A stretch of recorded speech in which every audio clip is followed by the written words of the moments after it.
The Chronology of the Legends. In the 12th century BC, the Doric Greeks immigrated into Hellas and destroyed the Mycenaean civilization. Some of the pre-Doric population immigrated to the islands of to the Asia Minor, where they became known as Ionians and Acolians. This period of political upheaval brought about an intrinsic change in the characteristics of both the original population and of the immigrants who, in the state of fruitful tension which resulted from the proximity, were mutually influential. This change is most apparent in the creation of the geometric style in Athens, the first phase of which is known as the Protogeometric. The visionary outlook of the Cretan and Mycenacan artist, together with a rather gentle perception of nature, is replaced by an austere type of restricted and economical forms, yet expressive of confidence in a cosmos and an order conceived as ordered by the god Apollo. Diverse ornaments and images were brought together to form a totality rich in association. Basic rhythms and archetype images of life were made visible. The importance of the protogeometric and geometric phase can be assessed from the fact that together they span a third of the history of the Greek art, approximately 3 centuries, 1000 to 700 BC, out of 1000 to 100 BC. B.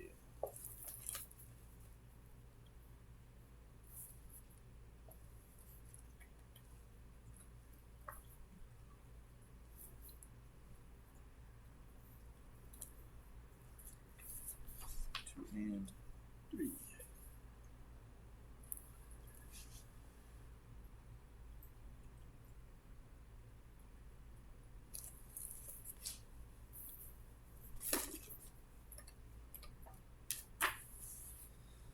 Behind the new style lay a completely unprecedented conception of divine form,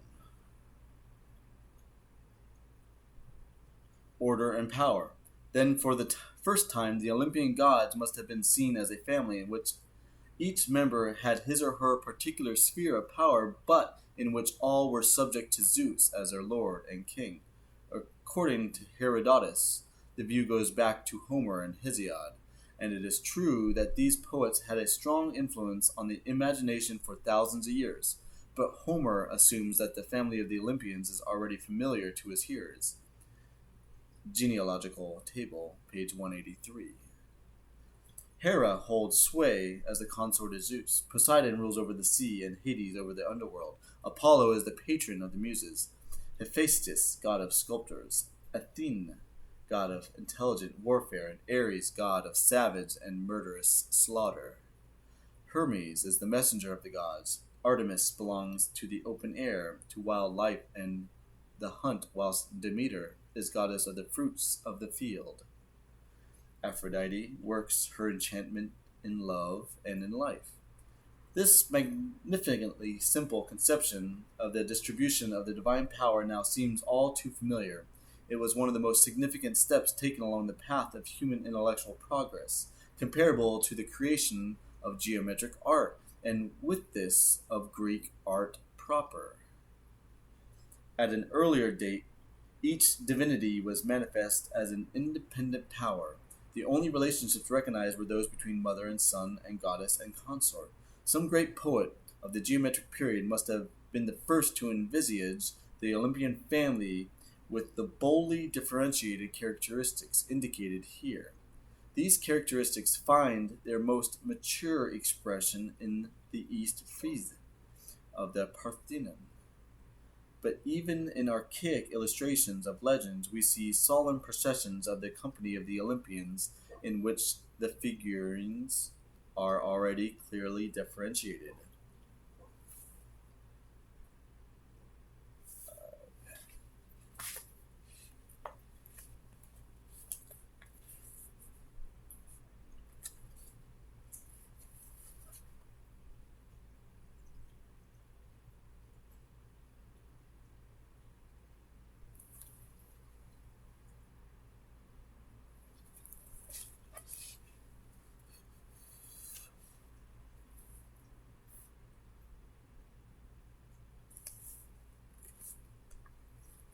plate 10.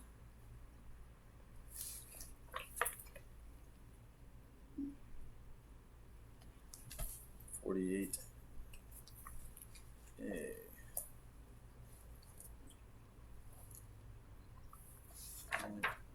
647 and 48. Procession of the Gods.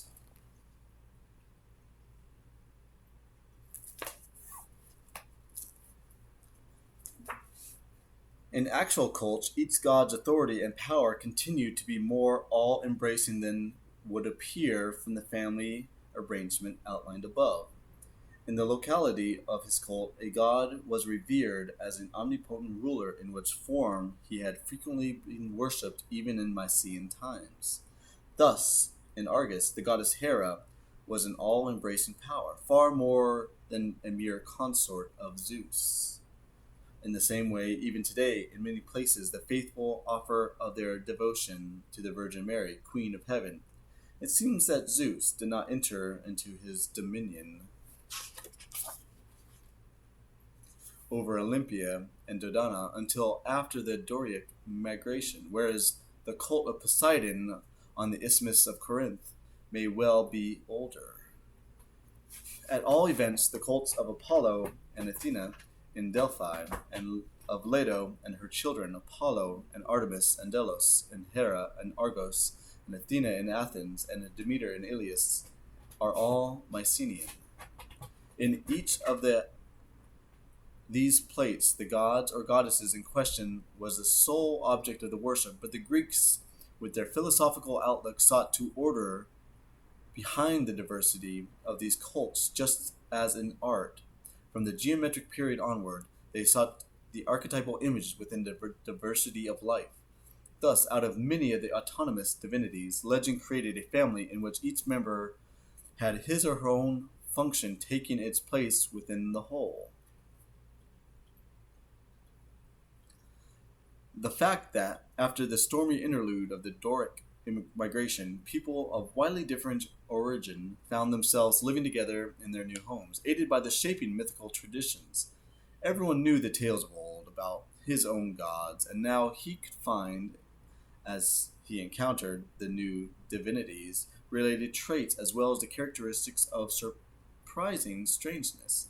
Great poets, whose names were no longer known, elucidated these experiences in the immigrants and then for all Greeks, in the vision of the family of the Olympians. At the same time, this new outlook gave the Greeks a sense of possession, a common religion, and nationality.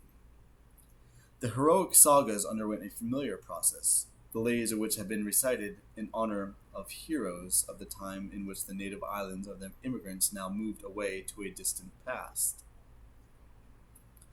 The need awoke to create a coherent whole from the abundant traditions material. It may have been that men of an earlier period had sung of their king of Mycenaean and his campaign against Troy, but now the greatest possible number of heroes are given a part in this campaign, which, in the epic poetry of the subsequent centuries, is gradually made into a continuous narrative covering events from the creation of the world to the migration of the Dorians.